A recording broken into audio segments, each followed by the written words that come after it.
રામાયણની અંદર હનુમાનજી મહારાજને કોઈએ પૂછ્યું કે તમારા જીવનમાં વિપત્તિ શું?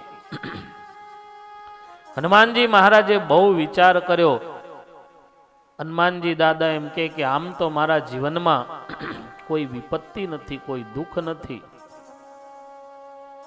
બીજી વખત પૂછવામાં આવ્યું, કંઈક તો દુઃખ હશે ને, કંઈક તો વિપત્તિ હશે ને.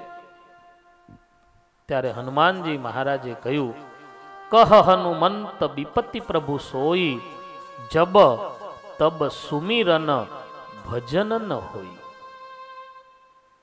આમ તો 24 કલાક મારું જીવન આનંદમય જાય છે, બસ પ્રભુ એટલો જ સમય દુઃખમય છે, વિપત્તિમય છે. જબ તબ સુમિરન ભજન ન હોય.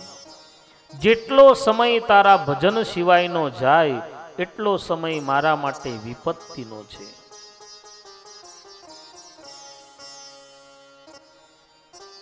હનુમાનજી મહારાજનું જીવન ભક્તિમય હતું, ભજનમય હતું.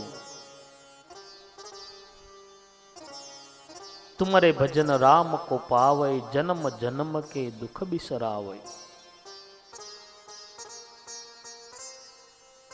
જન્મ જન્માંતરનું દુઃખ દૂર થાય છે કેવળ પરમેશ્વરનું ભજન કરવાથી.